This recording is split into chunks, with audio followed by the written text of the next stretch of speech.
es común que por la automatización se requieran, bueno, esto lo habíamos dicho, menos esfuerzo mental del obrero. Generalmente el trabajo de la máquina se torna monótono, lo que también influye en las relaciones sociales, la reproducción de la vida, la relación con la naturaleza, etc. El obrero carece de inquietudes y se transforma en un autómata. Esto creo que ya lo habíamos dicho. Pero el problema no son las máquinas, la tecnología, sino el sistema capitalista, las relaciones sociales. De tal forma, la tecnología y las relaciones sociales se van condicionando, interactuando. Una de las reivindicaciones en una sociedad socialista es la ruptura de esta sumisión, en la que los trabajadores se le brinden, además de trabajo en la fábrica, el acceso a la cultura, a la educación, el deporte. En este aspecto, digamos, hay que tener en cuenta las, los resultados de las experiencias socialistas, ¿no? En la Unión Soviética, que había un enorme grado de analfabetismo, en pocos años se eliminó. Lo mismo pasó, no sé, en China, pero en Cuba seguro, y en otros procesos socialistas también. El papel que cumplió la ampliación de la cultura, la educación y el desarrollo científico, ¿no? Como un país como Cuba, que lleva 60 años bloqueado y que exporta médicos, digamos, es todo para tenerlo en cuenta. En la sociedad capitalista, la tecnología forma parte de la lucha de clases. Se la utiliza no solamente para condicionar al obrero, también para crear un excedente de mano de obra que deprima los salarios y empeore las condiciones laborales. La teoría de la compensación con respecto a los obreros desplazados por la máquina. El resultado es, bueno, en este apartado, Marx analiza la competencia, no puedo leer lo que dice. Como Cruven. El resultado era una competencia entre trabajo artesanal, manufacturero y fabril. Se producían competencias exacerbadas. Por ejemplo, a los trabajadores artesanales tenían que multiplicar su esfuerzo para equiparar a la producción de la máquina. En tanto, los capitalistas eligen el modo de producción que les resulte más rentable. No en todos los ámbitos el proceso fue igual. Por ejemplo, en el caso de Hong Kong, donde el sistema está establecido sobre una gran proliferación de trabajo a domicilio que aprovechan los capitalistas para reducir los costos al no tener que disponer de edificios y maquinarias y con todo el esfuerzo financiero que eso implica. El sistema de trabajo a domicilio debilita la formación del movimiento sindical y además los capitalistas utilizan estos talleres como mecanismo para presionar a la baja el costo de la mano de obra. Este apartado, que estamos viendo, la revolución de la manufactura, el artesanado, etc., destaca las distintas formas que aprovechan los capitalistas para bajar el costo de la mano de obra e incrementar la plusvalía. Marx menciona el ejemplo de una fábrica de camisas con 1.000 obreros fabriles y 9.000 obreros domésticos repartidos en el campo. A ver si puedo, ¿no? En mi caso.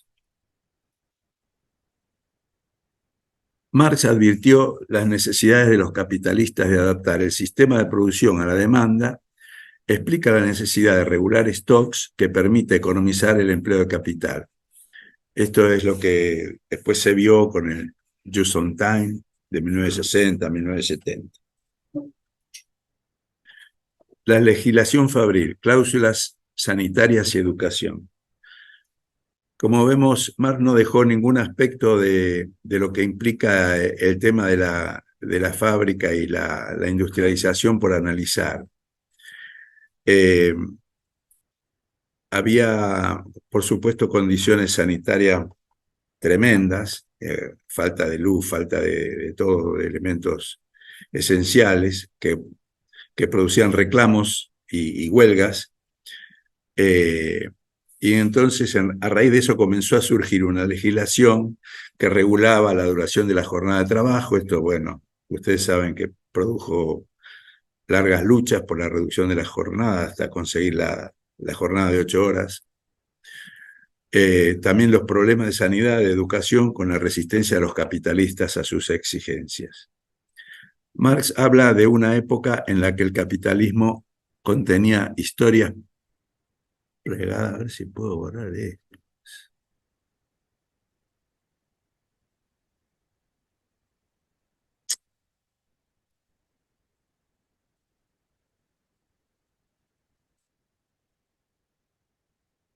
Marx habla de una época en la que el capitalismo contenía historias plagadas de la destrucción de la dignidad, la apropiación de las capacidades por el capital, y agrega: la gran industria elimina la división manufacturera y convierte al obrero en accesorio consciente de la máquina.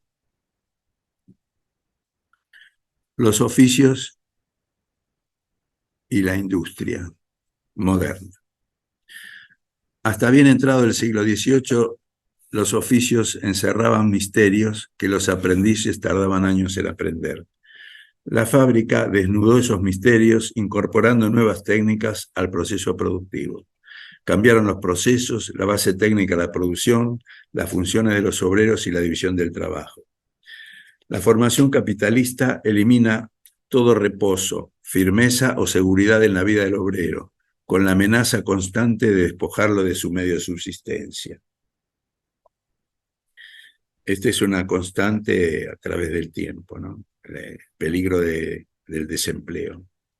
El capitalismo requiere fluidez y adaptabilidad de la mano de obra, eficiencia, versátil, capaz de adaptarse a diferentes funciones, pero también necesita autómatas entrenados en funciones monótonas.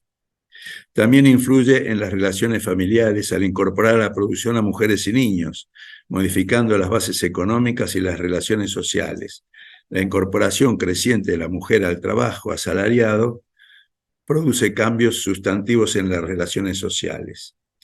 También la incorporación de mujeres y niños también lleva a los capitalistas a reducir el costo de la mano de obra, porque además de pagarle menos, las necesidades de las familias de sustento se repartían entre varios integrantes, entonces aceptaban la reducción de los salarios, ¿no? Era una forma de presionar a la baja el salario. Y pagaban por familias. ¿Cómo? Pagaban por familias. No, no es que pagaban por familias, pero digamos la necesidad de recursos del grupo familiar estaba sustentado no solo por el trabajador, sino por su mujer y también por sus hijos. Entonces, con tal que llegasen a la cantidad de dinero que necesitaban para su sustento, aceptaban salarios menores. Era una presión también del capitalista para bajar los salarios. Marx también, como un adelantado, un problema que nos preocupa mucho hoy, es el tema de gran industria de agricultura, donde se ocupa del deterioro del suelo al cambiar las condiciones de la explotación agrícola, ¿no? En este apartado, Marx introduce el tema de la relación del hombre con la naturaleza. Es el ámbito de la agricultura, dice Marx, donde la gran industria tiene un efecto más revolucionario, pues destruye el baluarte de la sociedad, el campesino, sustituyéndolo por el obrero asalariado, digamos, se transforma, al tener extensiones bajo cultivo, se transforma el campesino tradicional, pasa a ser un obrero asalariado del patrón, del dueño del campo, lo que a su vez genera un conflicto de clases en el campo, porque revoluciona las relaciones entre agricultura y manufactura. Marx ya vio en su época los efectos de la explotación indiscriminada de los suelos. Dice: todo progreso de la agricultura capitalista no es solo un progreso en el arte de esquilmar al obrero, sino también el arte de esquilmar a la tierra. Y cada paso que se da en el incremento de su fertilidad durante un periodo determinado suprime a la vez un avance en la ruina de las fuentes permanentes de la fertilidad. Parece un mensaje para Monsanto esto, ¿no? La producción capitalista solo desarrolla, por tanto, la técnica y la combinación del proceso social de producción en la misma medida en que socava las fuentes originales de toda la riqueza, la tierra y el trabajador. Bueno, estos son todo lo que teníamos que ver que yo preparé del capítulo 13. Si a ustedes les parece, antes de dar lugar a las intervenciones, seguimos con el sujeto histórico, salvo que haya comentarios sobre el capítulo 13, o entramos en el tema del sujeto histórico. Esto como quieran ustedes. Bueno, yo creo que en este capítulo hay una parte muy interesante, que es el tema que ha salido citado, que es el tema de la conversación. Este respecto Marx cita con Sorna un texto de Ricardo que yo creo que está muy bien adaptado a las circunstancias actuales, en el sentido diciendo que, bueno, muy largo lo fiáis, seguramente va a haber compensación, pero no de la manera automática que tú has explicado, como el obrero, el obrero se transforma en un apéndice de una máquina, pero cuando le cambia la máquina está desnudo ante la vida. Que este tema de la teoría de la compensación creo que es un tema central de este capítulo. Y que es un tema vigente, porque hoy podemos hablar de compensación, pero a escala global. Tendríamos que hablar a escala global, es decir, cómo se compensa la pérdida de trabajadores de la industria del automóvil en España comparado con la situación por los trabajadores en la India. Y entonces, ¿en qué condiciones se coloca en el mundo globalizado? ¿En qué situaciones de absoluta dependencia del capital se colocan los trabajadores que pierden el empleo? Y yo creo que este es un tema central y que está muy bien explicado en el capítulo y que viene de todo lo que has dicho tú. Que creo que merece una cierta discusión, porque desde el punto de vista teórico, pues bueno, pues todavía hay gente que es partidaria de la ley de Sey, de considerar que toda oferta que es su propia demanda y que al final se acaba igualando los Sí, pero en el medio quedan los cadáveres. Sí, sí, sí. Bueno, yo creo que este es un tema aquí central. Lo demás yo creo que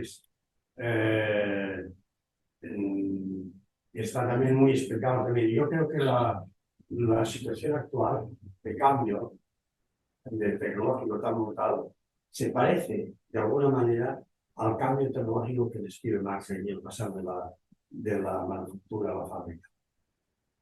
Hay una pérdida de calidad del trabajo del artesano y del agremiado que utilizaba las herramientas, de la manufactura, con el control de su instrumento de trabajo. Yo esto lo veo, por ejemplo, yo tengo amigos que son ex trabajadores de la SEAT y que en su momento estaban muy orgullosos de haber sido un tornero especializado con un oficio dentro de la propia fábrica de la SEAT en concreto. Bueno, todo esto se diluye en este momento. Se diluye por un lado porque una gran parte de esta producción es el comercial. Segundo, una gran parte de la producción cambia de modo, de molde. Por ejemplo, en la SEAT va a haber una reducción. Para hacer un coche eléctrico se necesita el 30% menos del trabajo y de los materiales que es para un coche de combustible. Bueno, además, estos obreros quedan en una condición que seguramente no están adaptados a los cambios. En cambio, va a crecer la capacidad, la necesidad de cuadros dirigentes, de especialistas en Big Data, en todo esto, para la industria. Y yo creo que este cambio es un cambio muy importante y que lo debemos analizar, no entendiendo que la tecnología es es neutra, que es un instrumento de progreso, sino que la tecnología está dependiendo de la función de los derechos de capital. Esto también está al principio de este capítulo, hay que estar al pie de página, donde explica esto muy bien más. Y por lo tanto, ahí tenemos un tema. Y esto liga con lo que dices tú, el sujeto histórico. En la fábrica el sujeto histórico estaba muy claro.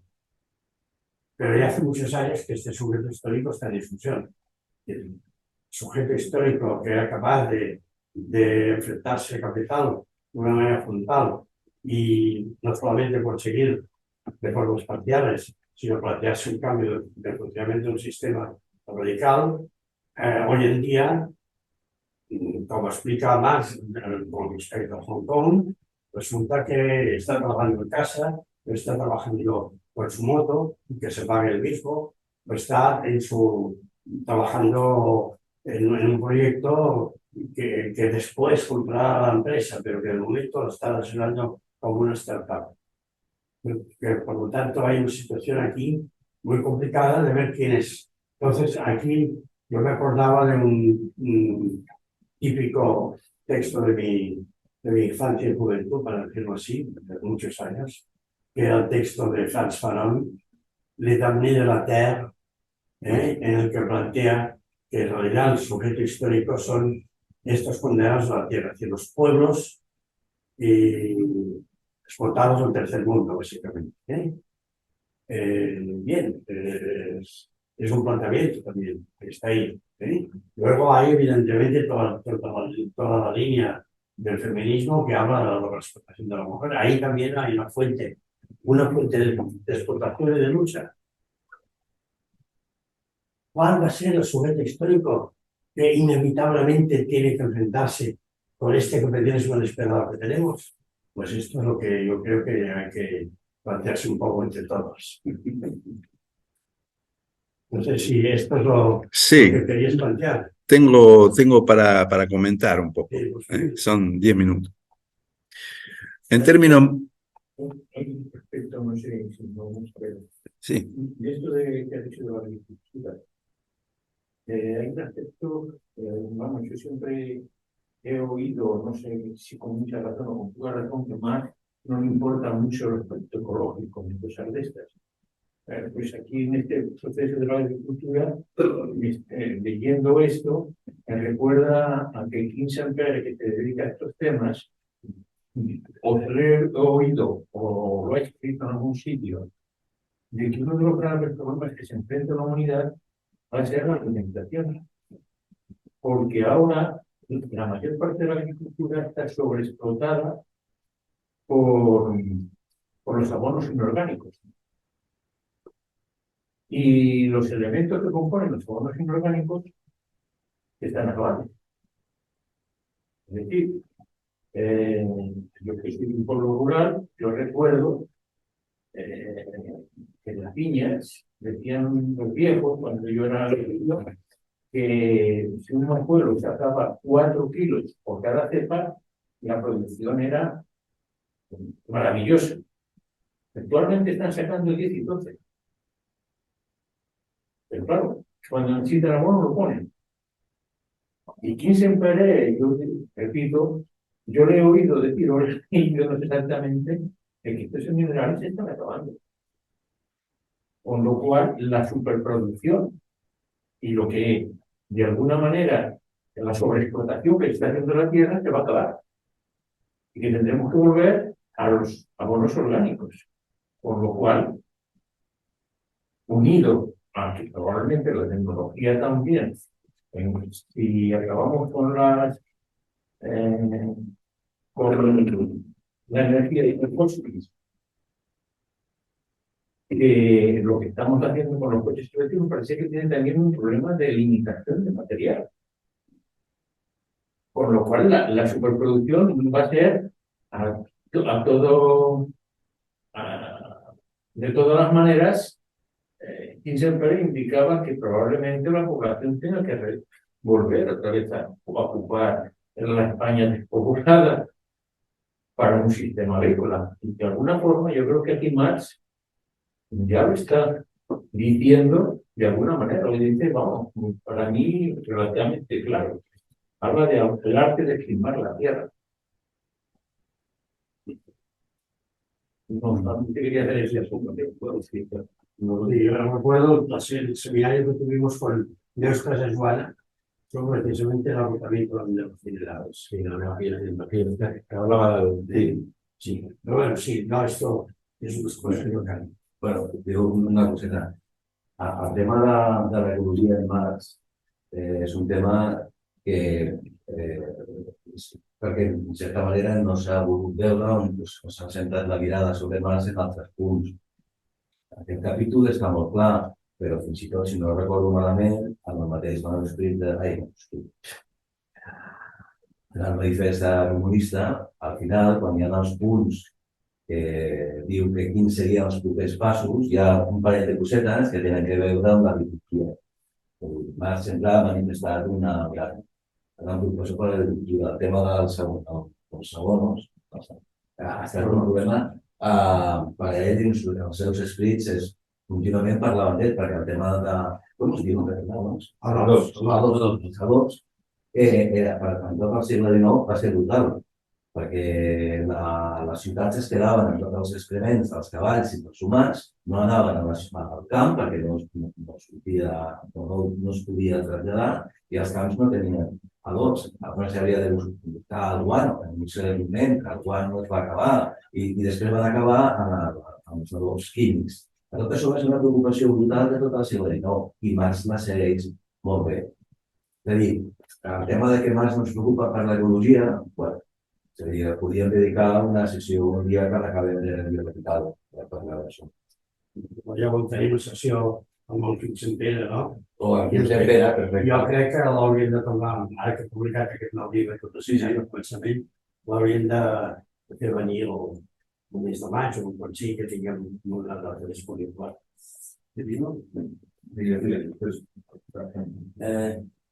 El nexo tecnología-empleo es una de las cosas que el David Ricardo era bastante laxo en este tema. Es más, se anava mostrant i durant molts anys, de que la productivitat anava acompanyada en general amb més llocs de treball. I s'ha arribat a un sostre de treball industrial. No vol dir que potser que la relació tecnologia-ocupació sigui més sociopolítica que no pas això que estem dient aquí. Podria estar.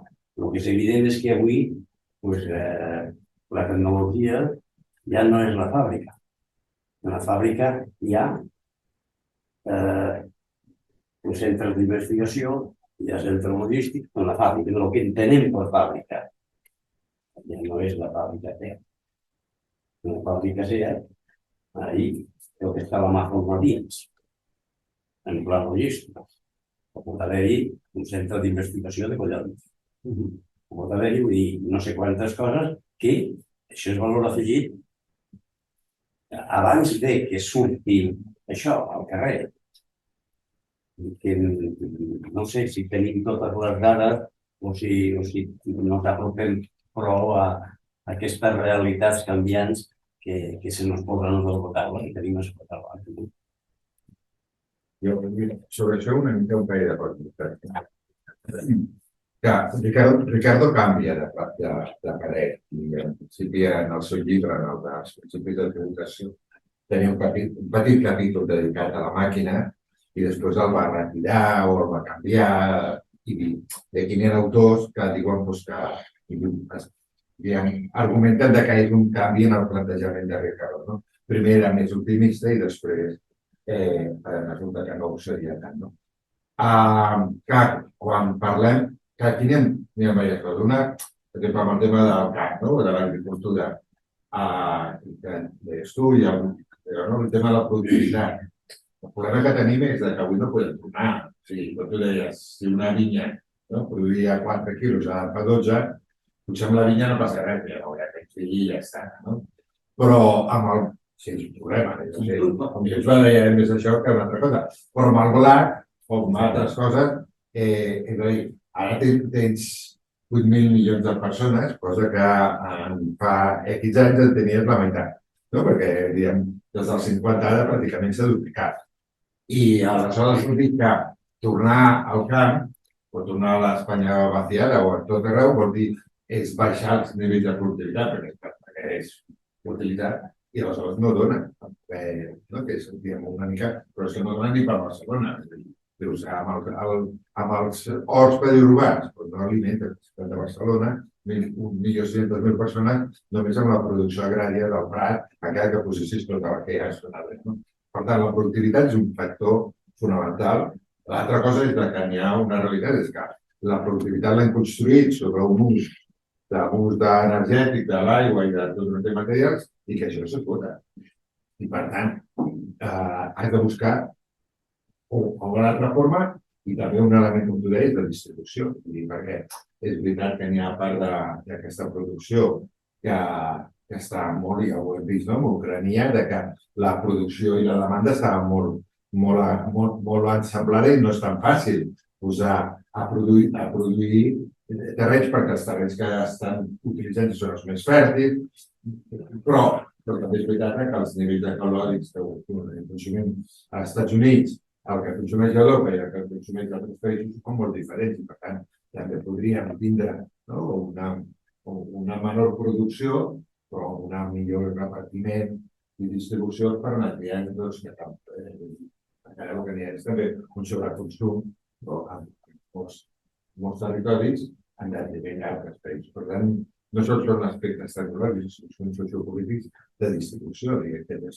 fonamental. Sobre el tema de la compensació, jo tinc el meu criteri propi. Jo crec que no està resolt i a més és un debat que apareix constantment i que no el tenim resolt perquè l'evidència ens diu una cosa, és que avui, per exemple, a Espanya tenim més gent treballant que la que teníem fa 30 anys, amb un nivell tecnològic superior. I per tant, per una part, tots som conscients que la tecnologia substitueix treball, perquè a més és un dels principis que deia Papa de Marx, que és cert, l'empresa quan intenta introduir una tecnologia intenta buscar que li redueixi costos i el cost laboral és un dels costos. Per tant, si pot introduir una tecnologia que li redueixi costos, té incentiu a poder introduir. Però per altra part és veritat que se generen altres sectors, no de forma automàtica, perquè a més el sector del mòbil no està... És a dir, quan la indústria automobilística és capaç de produir molt més i tindre més productivitat, no està dient, bueno, ho substituirem per mòbil. El mòbil apareix d'una forma inesperada. Vull dir, ningú sabia l'ús del mòbil. Vull dir, jo recordo que quan se va implantar el 4G, ja fa uns quants anys, no se sabia per què el feien servir, perquè els únics que feien servir eren alguns comercials de la Coca-Cola o de l'Aram que quan anaven a les botigues, en aquells aparells, apuntaven a les comandes, però no hi havia un ús. I l'ús se va començar a generar, sobretot a partir de les xarxes socials, que era una cosa que tampoc no estava prevista enlloc. No és una innovació allò de la indústria, hi havia aparells a partir de moltes coses d'aquestes del sector militar que a partir d'aquí es comença a generar. Sí que ja s'hi posen i comença a tirar.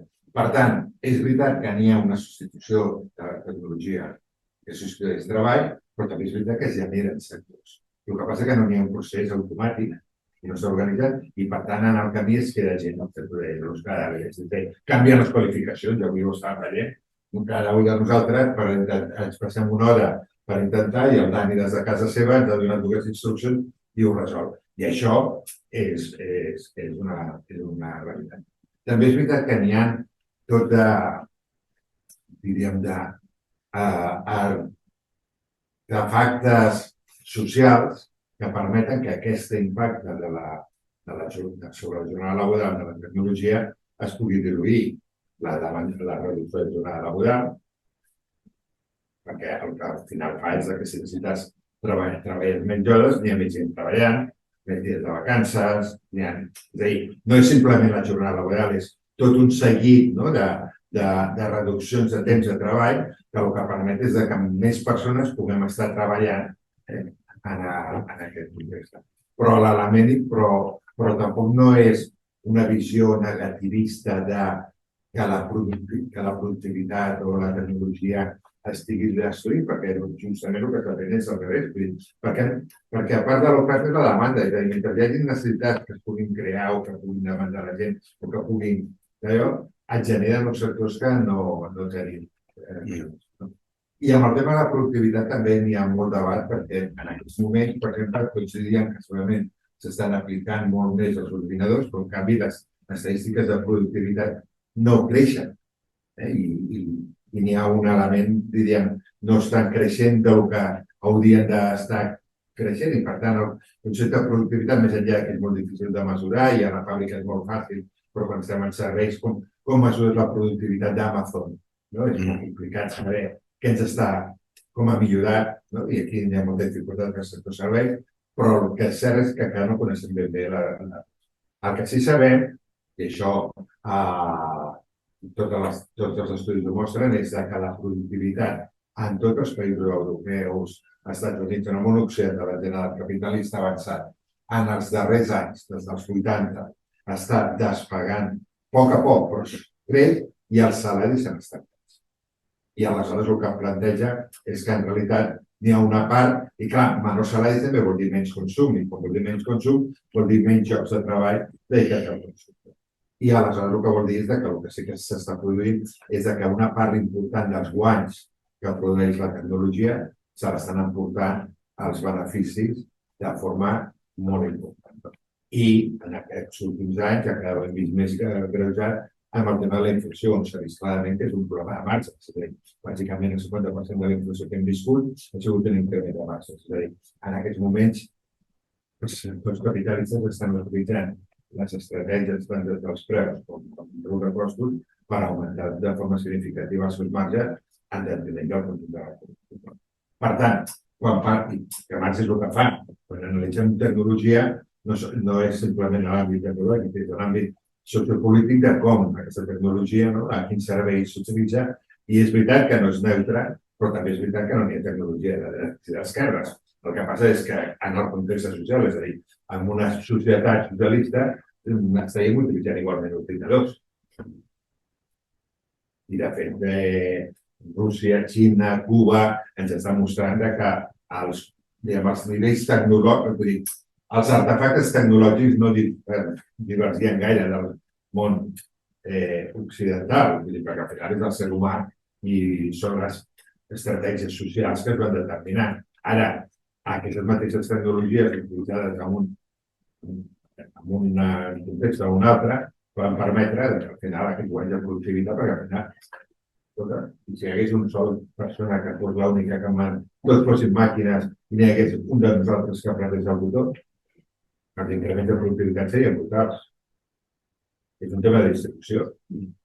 Si treballa un de nosaltres i tota la resta estem en el camp i fent d'allò, però després tenim un sistema de distribució, no hi havia problema.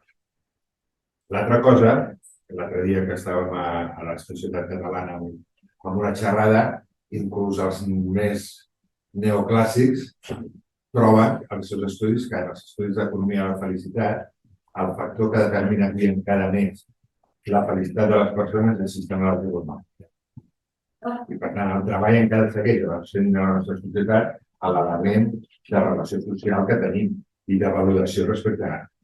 I per tant, el fet de treballar o no treballar segueix sent per nosaltres un element fonamental i per tant és important qui està d'allà picant la màquina, la part de canvi jo que piqui el botó pot ser qui se pugui apropiar més de tot això, però vull dir que els elements són una mica, són una barreja de tots aquests aspectes socioeconòmics, socials, psicològics que configuren el I al final, i acabo, però que abans ho estàvem parlant, és a dir, el context segurament tecnològic, d'incertesa, de canvi de deteriorament mediambiental. Cada vegada està exigint més que hi hagi un sistema de certa planificació. Tenim un sistema que no és capaç de decidir quina tecnologia hauria de propiciar-se i quines són les inversions que s'haurien de fer. Vull dir, ara estàvem parlant del cotxe elèctric, el cotxe les apostes que hi ha és tothom està esperant a veure per on s'inclinen, no? Aleshores això fa molt difícil que es pugui fer, no? Aleshores, potser sí que estem arribant a l'etapa aquella que deia Marx, no? Quan les forces de producció superen a la capacitat d'allò perquè n'hi ha un procés de socialització i de planificació. Una mica el que Keynes també va arribar al seu final del llibre, sense haver existit a Marx, però que parlava, no? És a dir, al final, la gestió pública, més que un tema de despesa pública, és un tema de planificació i d'inversió, perquè els graus d'incertesa ens fan que no puguem saber en aquests moments i que el sistema capitalista on busca l'interès privat no té capacitat cada un de ser el primer en poder-lo executar, no? I aquí sí que tenim un problema seriós, perquè, com diu Vincent Pérez, és a dir, amb un creixement exponencial, tu arribes al pas de la meitat del total, és immediat, perquè quan tu vas creixent, cada vegada vas doblant, però arriba un moment en què estàs a la meitat i després ja estàs al total. O sigui, en el moment que es deterioren si cada vegada anem perdent la meitat de matèries primes o el que no sé, arriba un moment en què va passar la pandèmia, és a dir, passes d'un dia a l'altre i en aquest sentit no tens capacitat de poder. I aquí sí que l'anticipació necessita. Un incís només. Quan has dit que els increments de productivitat no es traslladen a salaris, fa poc una conferència que va organitzar la Societat Catalana d'Economia, la presentació d'aquest llibre, La paradoxa del benefici, que van coincidir el Josep Lluís i jo. El primer gràfic que mostres és aquest. Tu també hi vas anar-hi, no? No, el llibre me l'he dit. Aquest gràfic em sembla que va impactar molt. Però no surt el té ell, ell el té actualitzat, però l'autor, el Jan aquest. Però estaven altres autors que ja trobaven que passa que són menys llegits, perquè els marxistes, això, però ja estava la literatura habitual, veure com havia crescut la productivitat i els salaris i això. La tesi d'aquest llibre és que la paradoxa del benefici, aquestes grans empreses, suposo que està pensant sobretot en les tecnològiques, té uns beneficis tan elevats que estan perjudicant el conjunt de l'economia. La paradoxa del benefici crec que va per aquí, no? Sí, el que passa és que jo crec que el llibre és una justificació neoliberal del problema de la crisi que hi ha ara i el problema que tenim ara. I intenta amagar el problema, però bueno. No, efectivament, és des de la visió de l'economia convencional, però ja, com a mínim, ja comencen a reflexionar que hi ha coses que no quadren. Jo penso que ens poden enganyar. Però bueno, sí, també. Digues. Voldria tornar sobre el tema de la compensació. Espanya segurament hem compensat, però hem compensat en funció de la divisió internacional del treball que ens ha instal·lat en una situació sense sortida. És la situació que era que em mereix tota la vida. Per això t'ho puc explicar. A vegades hi ha coses, és a dir, no, perquè la indústria del turisme, no, jo ho dic perquè això, la indústria del turisme a Espanya, i incloent-hi els cambrers, les kellys i tot això, representa un 13-15% de la població ocupada, si arriben. Tens el 85%, vull dir, clar, a les Illes Balears sí que és un monocultiu, i potser a les Canàries, però la resta del territori no som un país de cambrers, ni d'allò, perquè quan tu mires veus una diversificació important, i aleshores a vegades fem uns anàlisis una mica, clar que estem a divisió internacional. Això és evident perquè Espanya des de fa molts anys no va decidir els governs, tots, començant pels socialistes d'allà a l'època i seguint per els del PP, de no voler fer cap política industrial. I el que està passant és que van privatitzar totes les empreses de serveis i ara Telefònica no són els arabs que la volen comprar, Consolidar, Endesa està en mans dels italians, empresa pública, una de les no Repsol, però una d'aquestes de petroli és també d'un fons catarí. Vull dir, clar, Espanya ha renunciat, cosa que no ha fet França, no ha fet Itàlia, inclús Portugal, i nosaltres hem estat, després les polítiques neoliberals han impregnat la política econòmica i industrial i això fa difícil. Des de l'entrenament, i que entrenament, para entrar a la Unió Europea, en aquella època, el mercat comú europeu, que hem anat deixant espai industrial. El resultat és la crisi del 2008, regió per regió d'Espanya, la que ha patit menys és la que més indústria tenia. A més, no és gran. I és que hem abandonat des del senyor Boyer i el senyor Solchaga a Sampor, bla, bla, bla. No, inclús el sistema financer, és a dir, a la crisi financera tu tens Bankia que la rescata, és a dir, i tu no la regales, i se la regalen a la caixa. Nosaltres de dir, tenim una oportunitat de tindre un poc que queda una caixa, perquè cada banca pública, a Alemanya tens 600 caixes. I nosaltres, en aquest sentit, hem sigut molt més papistes, no? Vull dir, no hem sigut capaços de, però inclús els governs d'Esquerra Socialista, perquè Podemos o Esquerra Unida, això sempre han defensat, i no han donat suport, però els socialistes en aquest país s'han venut al territori i s'han venut al territori. I és evident que no han tingut, però que la divisió internacional que l'Endesa la tingui l'empresa pública italiana, mandi.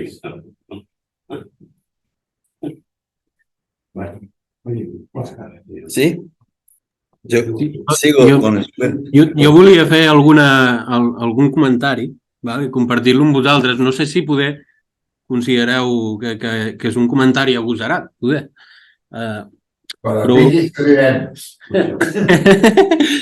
Però una cosa que sí que penso que s'observa en l'evolució del capitalisme, sobretot en els països que normalment s'anomenen desenvolupats, és que el fet d'augmentar tant la productivitat, combinat amb el fet que moltes de les matèries primes s'importen, el que acaba permetent és que augmenta la productivitat necessitant menys treballadors a la fàbrica. Però a l'augmentar la quantitat de mercaderies que es produeixen, necessites més persones fent la funció improductiva de venda, persones que també són assalariades. Aleshores, hi ha una redistribució de la població en el sentit que és més fàcil que un percentatge molt important de la població assalariada s'acomodi i es conformi amb les relacions capitalistes de producció. Per el fet aquest que no està atrapat a la fàbrica, no està atrapat al moviment de la màquina, no està atrapat a la duresa del treball fabril. No sé si em seguiu per on vaig. Sí que sí. Bueno, seguimos. I una altra reflexió era sobre el que s'ha dit de l'ecologisme. En Marx, sens dubte, va ser un dels primers grans ecologistes de la història. El que passa és que en Marx no era només ecologista. En Marx era comunista, no? I poder als ecologistes els sembla que el treball que va fer Marx sobre l'ecologia és insuficient, no? Perquè poder amb ells els agradaria un autor que només treballi sobre l'ecologia i res més. I en Marx és més ampli, però és dels primers grans ecologistes que hi ha en la història de la humanitat, sense cap dubte. Bueno, vamos a seguir, porque en el texto que yo voy a leer hay temas que tratan de la ecología y de la situación actual del planeta. Yo creo que digamos, en este momento hay que ver la problemática en términos globales.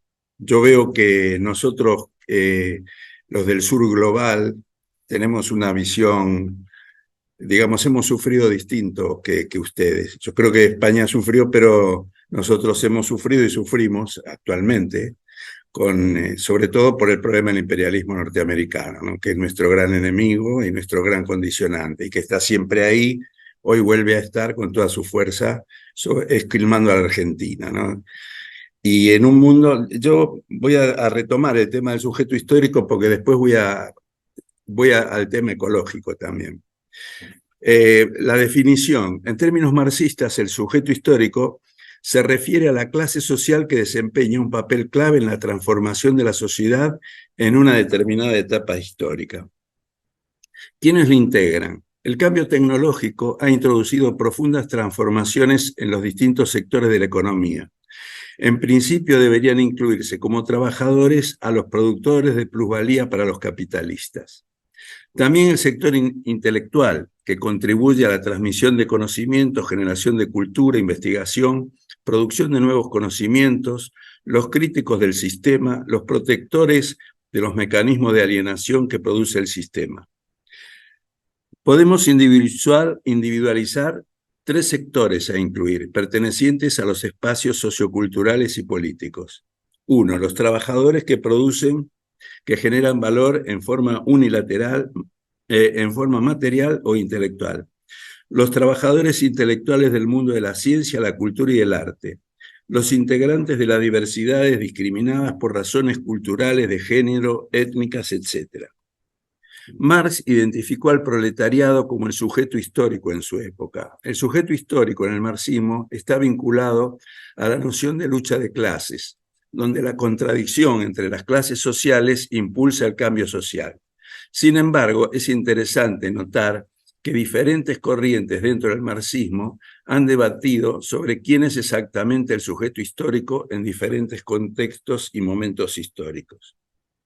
En la contribución a la crítica, Marx definía así: en la producción social de su vida, los hombres establecen determinadas relaciones necesarias e independientes de su voluntad, relaciones de producción que corresponden a una fase determinada del desarrollo de sus fuerzas productivas materiales. El conjunto de estas relaciones de producción forma la estructura económica de la sociedad, la base real sobre la que se levanta la superestructura jurídica y política y a la que corresponden determinadas formas de conciencia social. El modo de producción de la vida material condiciona el proceso de la vida social, política y espiritual en general. No es la conciencia del hombre la que determina su ser, sino, por el contrario, el ser social el que determina la conciencia. Acá está la inversión dialéctica que Marx hace de Hegel. Aquí subyace el concepto de la lucha de clases como motor de la historia. Siguiendo con la idea, Engels retoma el tema del materialismo histórico y amplía el concepto. Según la concepción materialista de la historia, el factor que en última instancia determina la historia es la producción y reproducción de la vida real. Ni Marx ni yo hemos afirmado nunca, no sé cuál es la palabra acá, bueno. Si alguien lo tergiversa diciendo que el factor económico es el único determinante, convertirá aquella tesis en una frase vacua, abstracta, absurda. Desde que Marx y Engels describieron la naturaleza de los procesos históricos que determinan el cambio social, surgieron corrientes del pensamiento que, debido a los cambios que se produjeron desde entonces en la sociedad, fueron elaborando diferentes teorías para definir la especificidad del sujeto histórico y qué características serían las necesarias para encabezar la lucha por el cambio social. Aquí mencionamos algunas destacadas. Clásica, marxismo ortodoxo, es la teoría original de Marx, era el proletariado industrial el sujeto histórico principal destinado a liderar la revolución. La idea predominante era que su posición en la producción capitalista lo haría consciente de su opresión y lo llevaría a buscar un cambio radical.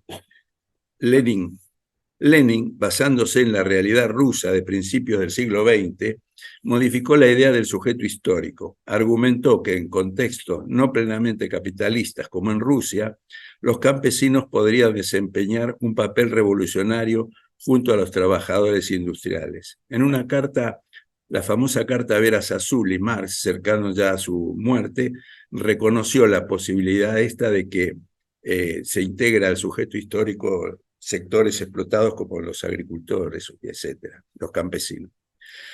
Mao, adoptando las ideas marxistas a la realidad china, de su momento, chino con muy bajo capacidad industrial, propuso que en sociedades agrarias con una población rural predominante, los campesinos podrían ser el sujeto principal de la revolución, y así hizo con la que conocen la Larga Marcha, ¿no? En el sur, en nuestra América, en nuestra América del Sur, la teoría de la dependencia, en América Latina, algunos teóricos marxistas han argumentado que en sociedades dominadas por el imperialismo, la lucha de clases se manifiesta en términos de rechazo a la dependencia económica y desigualdades globales, alterando así el concepto de sujeto histórico. La etapa actual. El sujeto histórico se construye en el tiempo, también es parte de la batalla cultural, parte de una resistencia contra la opresión capitalista, y se extiende hacia todas las injusticias del sistema a través del territorio, de la difusión cultural y también de la paulatina llegada a los sectores carenciados y sometidos a la explotación del sistema. La dinámica actual del sistema capitalista conduce al planeta a una concentración cada vez más aberrante de la riqueza, en tanto millones de personas son desplazadas de su hábitat por guerras, hambre y miseria. Estamos viendo, en una de las etapas más crueles de la historia, que mientras millones de habitantes padecen en condiciones miserables, millonarios y multimillonarios blanquean su riqueza en paraísos fiscales y ocultándola a través de fondos de inversión que condicionan el funcionamiento de las economías capitalistas e impiden una fiscalidad más justa y necesaria. El planeta ha llegado al límite de la explotación de sus recursos naturales. Continuar con la expansión indiscriminada condena a nuestra sociedad a una extinción a no muy largo plazo. La clave no es el incremento de la producción. El volumen de producción de alimentos y bienes es más que suficiente para abastecer a los 8.000 millones de habitantes del planeta. Además, los estados deben asegurar una vivienda digna, salud y educación gratuitas para todos los habitantes. Y esto hoy, con la riqueza del planeta, es totalmente posible. La justicia social global debe encarar el problema de la distribución de los bienes, el reciclaje total de los desechos orgánicos e inorgánicos. La producción de transgénicos, alimentos sintéticos y sus variantes solamente serán útiles para enriquecer a los laboratorios transnacionales y sus socios. El enemigo de la humanidad se encuentra en el capitalismo salvaje que no desea recurrir a genocidios que no desecha recurrir a genocidios como el que en estos momentos se está realizando en Palestina para intentar resolver su crisis. Lamentablemente para la humanidad, los muertos quedan, pero las crisis siguen su camino. El planeta está llegando...